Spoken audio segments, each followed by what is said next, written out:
Assalamualaikum warahmatullahi wabarakatuh. Perkenalkan, nama saya Luciana Tikasya Fitri dari Program Studi Pendidikan Matematika dengan NIM 19510144. Di sini saya akan mempresentasikan hasil penelitian yang telah saya lakukan, yaitu berupa skripsi atau tugas akhir. Dengan judul penelitian saya yaitu pengembangan bahan ajar materi barisan dan deret aritmatika berbantuan aplikasi Canva dengan menggunakan pendekatan problem posing terhadap kemampuan penalaran matematis siswa SMP kelas 8, di mana dosen pembimbing 1 adalah Ibu Dr. Nelly Fitriani MPD dan dosen pembimbing kedua yaitu Ibu Puji Nur Fauziah MPD. Di sini saya akan memaparkan hasil penelitian saya, yaitu tugas akhir berupa skripsi yang telah saya lakukan. Dengan judul penelitian saya yaitu pengembangan bahan ajar materi barisan dan deret aritmatika berbantuan aplikasi Canva dengan menggunakan pendekatan problem posing terhadap kemampuan penalaran matematis siswa SMP kelas 8. Dengan dosen pembimbing saya yaitu dosen pembimbing 1 Ibu Dr. Nelly Fitriani MPD dan dosen pembimbing kedua adalah Ibu Puji Nur Fauziah MPD. Selanjutnya yang akan saya bahas adalah latar belakang masalahnya. Nah, apa sih yang melatar belakangi masalah hasil penelitian saya ini? Yang pertama adalah matematika. Nah, matematika merupakan mata pelajaran yang wajib pada setiap jenjang pendidikan formal dari jenjang yang paling rendah hingga jenjang yang paling tinggi. Oke, matematika merupakan mata pelajaran yang sering dianggap sulit oleh peserta didik, sehingga itu yang melatar belakangi masalah penelitian kali ini. Selanjutnya ada pentingnya kemampuan penalaran matematis pada pembelajaran matematika. Kenapa? Karena kemampuan penalaran merupakan kemampuan yang harus dimiliki oleh peserta didik dalam proses pembelajaran. Nah, penalaran merupakan suatu kegiatan, suatu proses, atau suatu aktivitas berpikir yang membuat siswa aktif dan membuat siswa berpikir untuk menarik kesimpulan atau membuat suatu pernyataan yang baru. Nah, permasalahannya adalah rendahnya kemampuan penalaran matematis pada sekolah yang saya teliti pada saat ini. Nah, hal itu sejalan dengan Irsandi 2019. Apa sih learning obstacle-nya atau hambatannya? Siswa kesulitan, siswa juga tidak mampu menarik kesimpulan, dan juga siswa kesulitan untuk menemukan hal-hal yang diketahui. Oke, solusinya bagaimana? Yaitu dengan menggunakan pendekatan. Pendekatan yang bagaimana? Pendekatan yang membuat siswa lebih aktif. Salah satu pendekatan yang membuat siswa lebih aktif dan menarik adalah dengan menggunakan pendekatan problem posing. Nah, pendekatan problem posing itu sendiri adalah pendekatan yang membuat atau merujuk kepada siswa untuk aktif pada saat pembelajaran. Nah, problem posing juga bisa disebut sebagai pendekatan yang bisa membuat siswa lebih menguasai dan bisa membuat siswa menarik perhatiannya. Misalnya, siswa bisa membuat masalah baru, siswa juga bisa menemukan suatu konsep pernyataan dan dibuat kembali agar lebih sederhana. Dan kenapa menggunakan aplikasi Canva? Karena bahan ajar yang akan kami kembangkan, yang telah kami kembangkan itu harus lebih menarik agar siswa tidak membuat siswa bosan. Jadi, salah satu alternatifnya adalah menggunakan aplikasi berbantuan Canva. Nah, Canva sendiri bisa kita manfaatkan, teknologi yang bisa kita manfaatkan bisa gratis, dan juga kita bisa mendesain bahan ajar atau merancang bahan ajar yang akan kita buat semenarik mungkin, sehingga dalam pembelajaran tidak menjadi monoton, apalagi pada pembelajaran matematika. Nah, sesuai dengan uraian dan permasalahan tersebut, saya, penulis, tertarik untuk mengadakan penelitian dengan mengangkat judul pengembangan bahan ajar materi barisan dan deret aritmatika berbantuan aplikasi Canva dengan menggunakan pendekatan problem posing terhadap kemampuan penalaran matematis siswa SMP kelas 8. Nah, apa sih tujuan penelitian saya berdasarkan rumusan masalah yang tadi? Peneliti ini bertujuan menelaah pengembangan bahan ajar materi barisan dan deret aritmatika berbantuan aplikasi Canva dengan menggunakan pendekatan problem posing terhadap kemampuan penalaran matematis siswa SMP kelas 8. Yang kedua, kelayakan bahan ajar berbantuan aplikasi Canva dengan menggunakan pendekatan problem posing, di mana kelayakan di sini yang dibutuhkan adalah respons peserta didik dan juga validasi dari validator ahli. Selanjutnya yang ketiga adalah efektivitas bahan ajar berbantuan aplikasi Canva dengan menggunakan pendekatan problem posing terhadap kemampuan penalaran matematis siswa SMP kelas 8. Nah, jadi efektivitas bahan ajar ini diukur dari hasil post-test atau hasil akhir belajar siswa. Nah, yang terakhir adalah kendala-kendala yang ditemui pada saat pengembangan bahan ajar materi barisan dan deret aritmatika berbantuan aplikasi Canva dengan menggunakan problem posing. Oke, selanjutnya adalah manfaat. Penelitian ini diharapkan memberikan masukan. Yang pertama bagi guru, yang kedua bagi siswa, yang ketiga bagi pembelajaran matematika lainnya. Bagi guru, dapat semoga bermanfaat dan dapat menjadi acuan dalam penggunaan pendekatan pembelajaran yang bervariasi dan dalam mengajar di kelas, memberikan informasi yang terhadap para peserta didik, dan juga bisa mengembangkan bahan ajar yang meningkatkan kualitas mengajarnya dengan menggunakan pendekatan yang menarik perhatian bagi siswa. Sedangkan bagi siswa, diharapkan dapat memberikan masukan menjadikan siswa lebih aktif dan kreatif, menjadikan siswa berpikir kritis dan logis, hingga membentuk siswa untuk berpikir menyeluruh dan bernalar. Menjadikan siswa tidak hanya belajar menguasai konsep, tetapi matematika juga mampu memahami dan mengaplikasikan konsep matematika yang telah dipelajari melalui bahan ajar matematika berbasis pendekatan problem posing. Sedangkan bagi pembelajaran matematika lainnya, diharapkan dapat memberi masukan, yaitu diharapkan dapat memberikan sumbangan pemikiran dalam memperkaya wawasan di bidang pendidikan khususnya pada mata pelajaran matematika dengan menggunakan pendekatan problem posing untuk pembelajaran yang inovatif bagi terlaksananya pembelajaran yang menarik, efektif, dan efisien. Selanjutnya, ada penelitian yang relevan dari hasil penelitian yang dilakukan oleh yang pertama yaitu Hardianti 2016, yang kedua ada Irsandi 2019. Hardianti 2016 itu berpendapat bahwa terdapat beberapa permasalahan yang dialami peserta didik dalam materi yang telah saya ambil, yaitu adalah materi barisan dan deret aritmatika.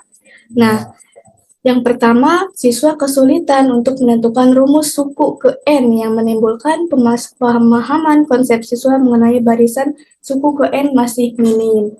Yang kedua adalah dalam menentukan nilai suku pertama, siswa masih merasa sulit dikarenakan belum tahu konsep suku pertama. Dan yang ketiga, ditemukan bahwa siswa juga menemukan permasalahan dalam menentukan hal yang diketahui dari soal cerita, sehingga membuat siswa merasa resah dalam memilih langkah penyelesaian soal tersebut. Begitu kata hasil penelitian yang telah dilakukan oleh Hardianti pada tahun 2016. Sedangkan yang kedua yaitu Irsandi 2019. Beliau telah mengemukakan bahwa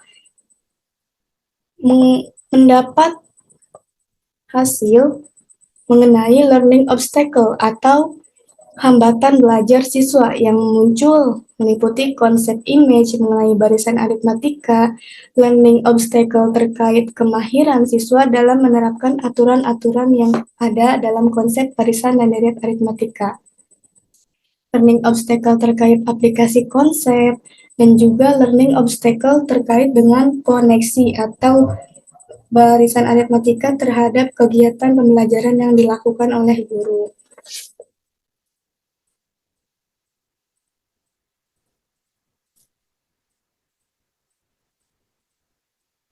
Selanjutnya ada metode penelitian. Jenis penelitian ini bertujuan untuk mengembangkan bahan ajar materi barisan dan deret aritmatika berbantuan aplikasi Canva dengan menggunakan pendekatan problem posing terhadap kemampuan penalaran matematis siswa SMP kelas 8. Nah, jenis penelitian ini adalah penelitian pengembangan R&D atau Research and Development. Selanjutnya ada subjek dan lokasi penelitian. Dalam penelitian ini, peneliti mengambil subjek siswa SMP di kota Cimahi. Ada 3 tahapan, yang pertama uji coba terbatas, yang kedua uji coba luas, dan yang ketiga uji implementasi produk. Yang pertama, untuk uji coba terbatas siswa kelas 9A SMP Wiyata Bakti Cimahi dengan jumlah siswa sebanyak 11 orang. Yang kedua, untuk uji coba luas siswa kelas 9B SMP Wiyata Bakti Cimahi dengan jumlah siswa sebanyak 23 orang. Sedangkan untuk uji implementasi produk siswa kelas 8B sebanyak 1 kelas. Selanjutnya, penelitian yang dilakukan merupakan penelitian produk. Penelitian pengembangan produk yang dihasilkan berupa bahan ajar. Tahapan penelitian ini menggunakan tahapan pengembangan dari Borg and Goal, yaitu yang pertama studi pendahuluan dan studi kepustakaan, di mana peneliti mengumpulkan informasi dan data-data dari yang akan diteliti. Yang kedua ada rancangan bahan ajar, di mana di sana peneliti merancang produk yang akan dikembangkan, bahan ajar berupa LKPD. Selanjutnya ada forum group discussion and validasi, di mana pada tahap ini peneliti melakukan bimbingan grup dengan dosen pembimbing dan juga melakukan validasi dari dosen pembimbing sebanyak 2 orang dan juga dari validator ahli materi yaitu guru matematika. Selanjutnya, setelah melakukan forum group and discussion dan validasi, peneliti menggunakan draft bahan ajarnya telah terancang. Setelah itu, tahapan selanjutnya uji coba terbatas. Setelah uji coba terbatas, ada masukan-masukan atau revisi 1. Setelah itu, lanjut kepada uji coba luas. Ketika uji coba luas, apakah ada revisi atau tidak? Ketika ada revisi, kemudian revisi kedua. Kalau tidak ada, langsung ke final produk. Setelah final produk, langsung ke uji produk bahan ajar yang kita kembangkan. Selanjutnya ada instrumen penelitian. Nah, instrumen penelitian ini dibagi menjadi 2. Yang pertama ada non-test, yang kedua ada tes. Untuk instrumen non-test ada lembar validasi dan juga angket respon peserta didik.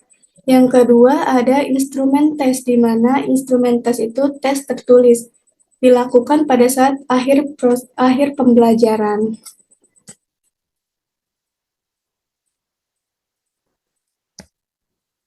Selanjutnya ada teknik pengolahan data.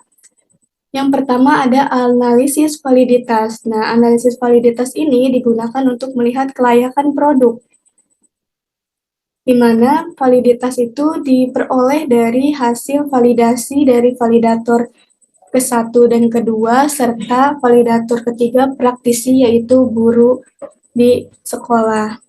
Selanjutnya ada analisis kepraktisan, di mana analisis kepraktisan ini digunakan untuk melihat kepraktisan berdasarkan angket respon peserta didik. Yang ketiga ada analisis keefektifan, di mana analisis keefektifan ini digunakan untuk melihat keefektifan produk yang dikembangkan terhadap kemampuan penalaran matematis. Selanjutnya adalah prosedur pengolahan data. Nah, prosedur pengolahan data di sini, seluruh data dalam penelitian ini diolah dengan menggunakan Microsoft Excel dalam bentuk statistika deskriptif untuk menggambarkan tahapan pengembangan, respon, dan kendala pada saat pengembangan, serta untuk melihat keefektifan produk terhadap kemampuan yang digunakan. Nah, ini dia tahapan pengembangan produk berdasarkan box and goal, seperti yang telah dijelaskan tadi, yaitu yang pertama ada studi pendahuluan dan studi kepustakaan, yang kedua ada rancangan bahan ajar, yang ketiga ada forum group and discussion, yang keempat ada draft awal produk bahan ajar, yang kelima ada uji coba terbatas, yang keenam ada revisi hasil uji coba, lalu ketujuh ada uji coba luas, dan yang terakhir ada uji produk bahan ajar. Tahapan pengembangan produk ini bisa dimodifikasi sesuai dengan kebutuhan penelitian. Yang keempat adalah hasil dan pembahasan. Yang pertama ada kelayakan bahan ajar. Dari hasil validasi awal, dengan aspek yang dinilai ada 5 indikator. Yang pertama materi, yang kedua tampilan LKPD, yang ketiga aspek kebahasaan. Nah, jadi dari 3 aspek yang dinilai ini, dari validator ke-1 memiliki persentase sebesar 68%. Dari validator kedua memiliki persentase sebesar 55%, dan dari validator ketiga memiliki persentase sebesar 67%. Nah, menjadi rata-rata persentase dari ketiga validator adalah 64%. Nah, pada validasi awal ini tergolong dalam kategori cukup valid. Selanjutnya, validasi akhir atau validasi kedua masih aspek yang dinilai ada 3 indikator, yang pertama materi, yang kedua tampilan LKPD, dan yang ketiga aspek kebahasaan. Nah, dari validator pertama mengalami peningkatan yaitu dari 68% menjadi 80%.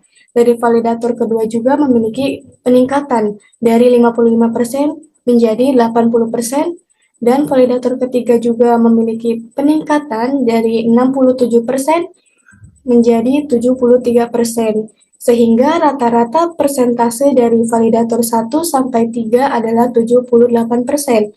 Nah, maka tergolong dalam kategori valid, sehingga tidak ada revisi lagi, dan bisa digunakan pada uji coba produk. Selanjutnya, kepraktisan bahan ajar. Kepraktisan bahan ajar ini merupakan hasil dari angket respon yang telah diisi oleh peserta didik.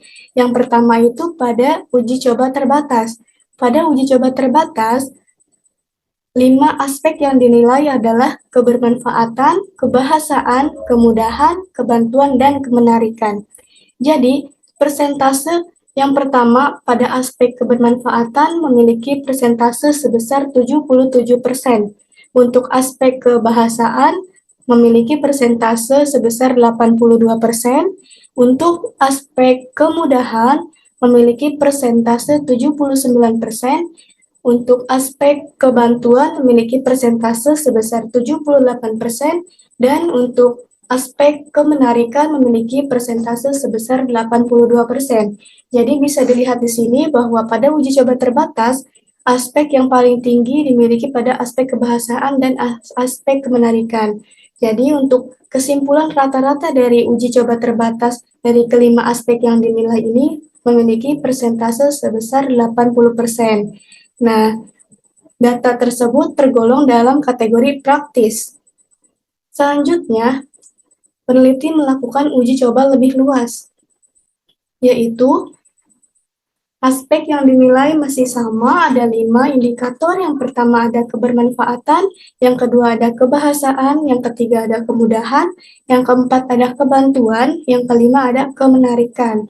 Oke, persentase dari antara uji coba terbatas dan uji coba luas ini memiliki perubahan yang sangat signifikan. Yang pertama dari kebermanfaatan, pada uji coba terbatas memiliki persentase sebesar 77%, sedangkan uji coba luas memiliki peningkatan yaitu menjadi 86%. Nah, untuk kebahasaan, pada uji coba terbatas memiliki 82%, Dan untuk uji coba luas meningkat menjadi 90%. Nah, untuk aspek yang ketiga yaitu kemudahan, persentasenya sebesar 79%, dan untuk uji coba lebih luas, memiliki persentase sebesar 87%. Untuk aspek keempat, yaitu indikator kebantuan, memiliki persentase sebesar 78%. Nah, sedangkan pada uji coba luas memiliki persentase yang meningkat, yaitu 88%. Untuk aspek yang terakhir, yaitu kemenarikan, memiliki pada uji coba terbatas memiliki persentase sebesar 82%, sedangkan pada uji coba luas menjadi 94%. Nah, rata-rata dari persentase 5 indikator pada uji coba luas ini memiliki persentase sebesar 89%. Nah, maka dapat disimpulkan tergolong dalam kategori sangat praktis, sehingga dapat digunakan oleh siswa. Oke, selanjutnya ada keefektifan bahan ajar. Jadi, keefektifan bahan ajar ini digunakan untuk mengukur keefektifan suatu bahan ajar tersebut. Nah, jadi diukur melalui kemampuan penalaran matematis peserta didik pada hasil belajar siswa di akhir, yaitu bisa disebut dengan post-test. Nah, pada indikator ada 5 indikator yang digunakan dalam kemampuan penalaran matematis ini. Yang pertama ada indikator menemukan pola pada suatu gejala matematis, memperoleh persentase sebesar 76%. Untuk indikator yang kedua, yaitu mengajukan dugaan, memperoleh persentase sebesar 78%. Untuk indikator yang ketiga, yaitu melakukan manipulasi matematika, dengan memperoleh persentase sebesar 63%.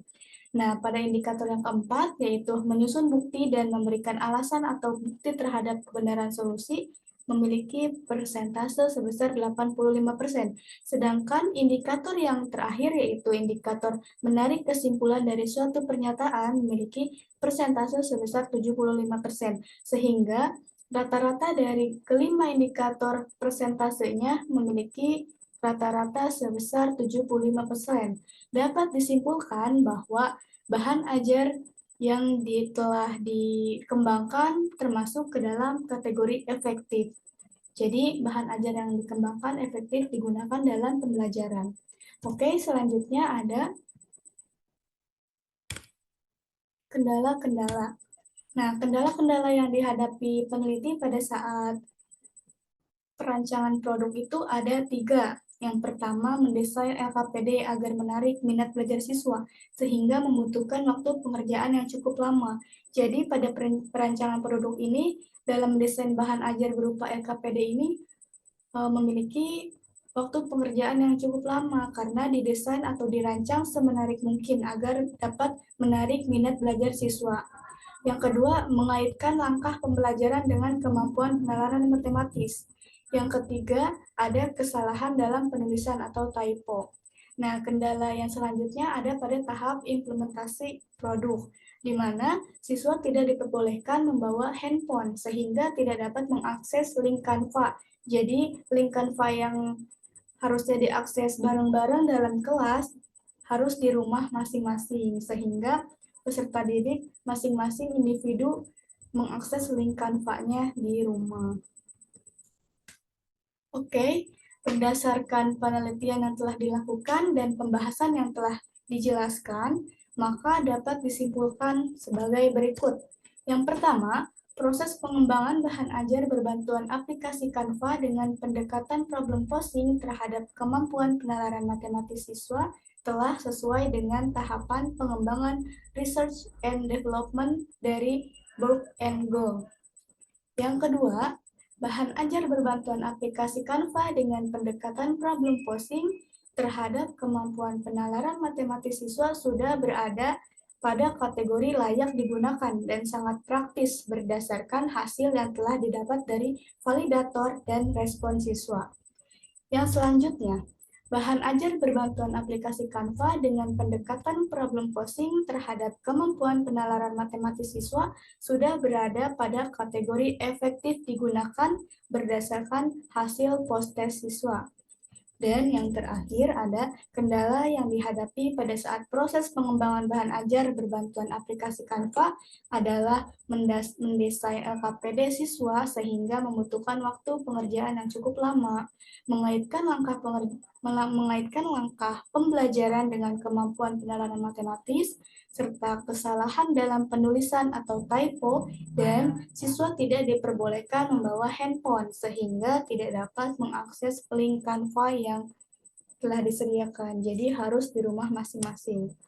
Sekian presentasi atau pemaparan dari saya. Semoga dapat bermanfaat bagi pembaca dan peneliti lainnya. Saya akhiri, mohon maaf apabila banyak kesalahan dan masih banyak kekurangan. Wassalamualaikum warahmatullahi wabarakatuh.